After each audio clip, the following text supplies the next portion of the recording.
తప్పిపోయినటువంటి కుమారుడు బంధుల పొత్తు తినడానికి వెనకడుగులు వేయలేదు. అంత ఘోరమైనటువంటి స్థితిలోకి వెళ్ళిపోయాడు.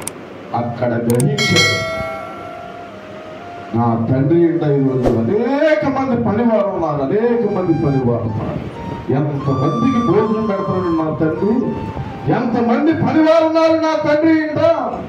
ఈ స్థితి ఎందుకు నాకు ఇది వచ్చుడు వచ్చింది? ఈ స్థితికి కారణం ఏంటి? నాకున్నటువంటి వ్యసనములుగా ఇది వచ్చుడు కారణమైపోయాయి. నా బ్రతుకు ఇది వచ్చుడు ఇలా వేసారిపోవడానికి, నా బ్రతుకు నాశనం అయిపోవడానికి ఏంటి కారణమని అక్కడికక్కడ యేసుడు ఆలోచన చేస్తున్నప్పుడు, తండ్రి యేసు శరీరముగా కన్న నా తండ్రికి విరోధముగా నేను అడుగులు వేశానయా. పరమ తండ్రిగా ఇది వచ్చుడు నా తల్లికి గర్భఫలము నీవు అనుగ్రహించావు. ఆ గర్భఫలము అనుగ్రహించినప్పుడు నీకు కూడా ఇది వచ్చాడు. నేను వెనుకడుగులు వేయవలసిన పరిస్థితులు నాలో వచ్చే ప్రభువా, నీకు విరోధముగా ఇది వచ్చుడు నేను పాపము చేశాను ప్రభు అని పశ్చాత్తాపడ్డాడు.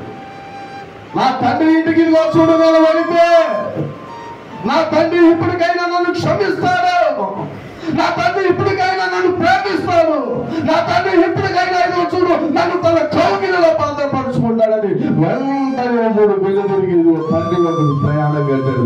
తండ్రి చూడు అల్లంత దూరంలో కుమారుడు ఉండగానే ఇదిగో తండ్రి గమనించాడు, ఇదిగో నా కుమారుడు వస్తున్నాడు, ఇదిగో ప్రశస్తమైన వస్త్రం తీసుకురండి, ఇదిగో ఉంగరాన్ని తొలగించండి, పాదములకు ఇదిగో చూడు చెప్పులు తొలగండి. ఎందుకంటే దౌర్భాగ్య స్థితిలో నేనే ఉంచలేదు కదా.